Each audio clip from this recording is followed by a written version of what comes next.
Eric nous rejoint. Bonjour. Harold. Bonjour Eric, avec une jolie statue. Voilà. Vous venez d'où? De Cambrai, dans le Nord. Je suis un ch'ti. Alors c'est une statuette en terre cuite de Joseph Le Guluche. De Joseph Le Guluche. Le Guluche. C'est marqué là. D'accord. Voilà. Donc c'est un sculpteur breton? Breton à l'origine, absolument. Il est né en Bretagne, au milieu du 19e siècle. Oui. Et son père était marin. Et alors là, elle représente quoi? Pas du tout un marin et pas du tout un breton. Un berger, non? Un berger montagnard avec son chien. Pourquoi vous voulez vous en séparer de cet objet? On a envie de changer, c'est pas du tout notre cam en fait. C'est un objet qui est dans la famille de ma femme depuis assez longtemps. Ouais. Depuis au moins 60 ans, ma femme l'a connu chez sa grand-mère déjà quand elle était petite. D'accord. Mais c'est étonnant que ce sculpteur breton se soit attaqué à ce genre de figurines. Alors effectivement, Joseph Le Guluche a fait une production assez hétéroclite. Les pièces qui font le plus cher, en fait, sont les pièces orientalistes. D'accord. Elle est en quoi, cette sculpture? Alors, c'est de la terre cuite, vous voyez.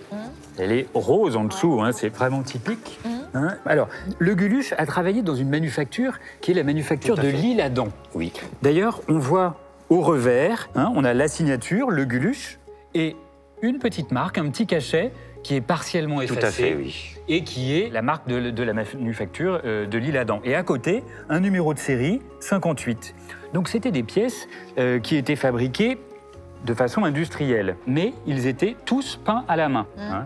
C'était une façon de pouvoir proposer des objets d'art à toutes les couches de la société.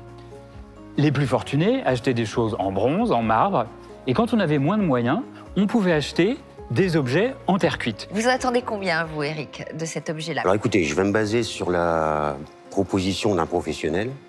Parce que vous l'avez déjà fait expertiser. Alors, quelqu'un est venu chez nous pour acheter quelques meubles. Ouais. Il nous en a proposé 450, donc j'imagine qu'elle vaut, moi je dirais, le double.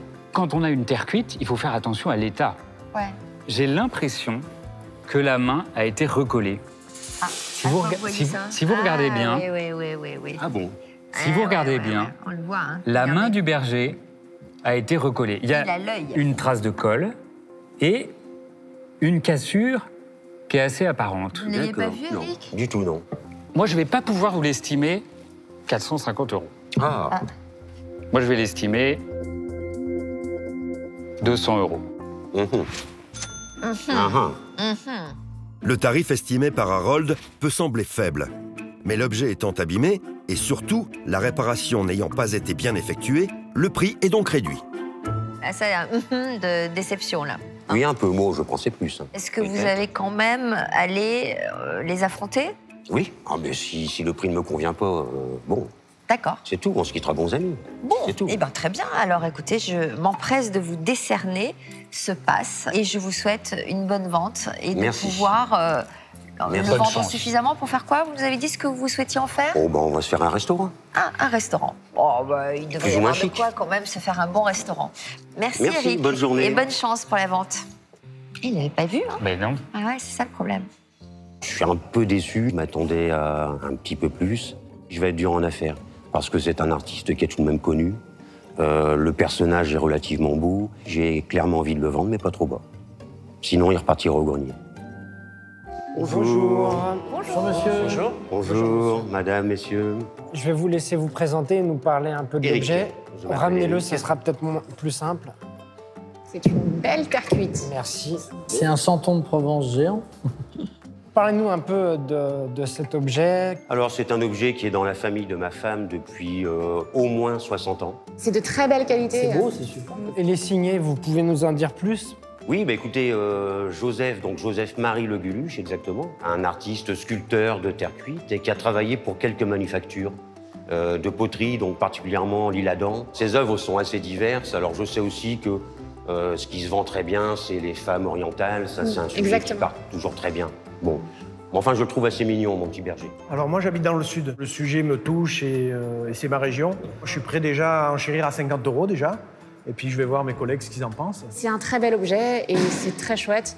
Donc moi je vais monter à 80. Excusez-moi monsieur, vous savez combien il en a fait d'œuvres de ce modèle? Enfin, il y en a eu combien? Non, ça je ne sais pas. Celle-ci, c'est la numéro 58. À 58, d'accord. Donc il y a déjà... Oui, d'accord. Il y a une main mais il a eu la main coupée. Mais la terre cuite se restaure très bien. Et, et ça a été recollé de travers. Je ne suis pas absolument sûr. Alors, je suis certain. J'ai pas les bonnes lunettes pour regarder, mais sincèrement, je... Vous voulez que je vous prête mes lunettes? Ah, si vous voulez, oui. Oui. Moi, c'est juste pour lire aussi. Donc, mais allez-y, alors. Eric fait mine de ne pas être au courant du défaut de sa statuette. Mais nos acheteurs voient tout. Vous voyez, la main était cassée, recollée de travers. Ouais. Il y a un décalage d'un millimètre, un millimètre même quasi. Pour moi, ça reste un détail en fait. La restauration sur la terre cuite, c'est pas très grave. Après, c'est vrai que ce serait orientaliste, une pièce de cette taille.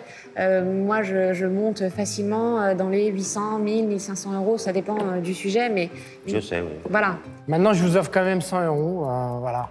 Malgré la casse. Je peux monter à 120. Moi, je suis prêt à vous offrir 140. Allez, je vais faire 150 pour faire un chiffre rond. 160. Écoutez, on s'approche de votre prix, là. Oui, on a même dépassé, je crois. Vous commencez à sourire. Mais un professionnel était venu nous acheter pas mal de meubles. Il m'avait fait une proposition. On n'y est pas encore. Alors, est-ce qu'il avait vu la main? Ça gêne peut-être aussi. Sincèrement, il n'avait pas vu la main. Bon, après, lui, il l'a pas vu, nous, on l'a vu. Malheureusement pour vous. Il l'avait pas vu. J'ai un œil, je vois tous les défauts, ça me saute aux yeux, je suis désolé. Je vois tout, donc... J'aimerais pas être sa femme. Chérie, t'as de la cellulite, là. Maintenant, je vais quand même surenchérir. Je vais faire 170. J'hésite, sincèrement, je trouve ça dommage, quoi. 180. Bon, je vais vous demander quand même un petit effort supplémentaire. Bon, bah écoutez, je vais vous offrir 200 euros. 210. Vous avez mon offre. À 210, on pourrait penser que vous me c'est dites une affaire 210. conclue, ou... Moi, je veux repartir avec une affaire conclue à 220. Est-ce que ça vous dit? Je suis quasiment sûr que je peux le vendre un peu plus cher que 220. Franchement, j'en suis convaincu. Honnêtement, je suis autant de votre côté que de notre côté. C'est vraiment une offre raisonnable. Moi, bon, franchement, à 260, je le laisse partir. Alors, je vais vous faire une offre à 250 euros. Allez. Voilà, en espèces, vous êtes là, je vous donne 250 euros. D'accord. Vous les encaissez, comme ça. C'est ton dernier mot? La transaction est faite. Ça sera mon dernier mot. Devant les espèces, je 100, m'incline. 200, 250. Affaire conclue. Ça marche. Affaire conclue. Merci, monsieur. Félicitations. Merci. Vous avez eu raison. Merci. Donc je ne le reprends pas. Hein. Merci. Merci, Bonne monsieur. journée. Au revoir. Au revoir. François, t'es très courageux. C'est visuel, donc en fait, tu le mets devant la vitrine. Moi, j'ai la petite boutique, je mets ça devant.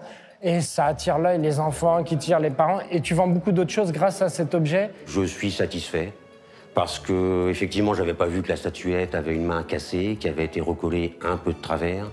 Parce que si je l'avais vue, j'aurais maquillé.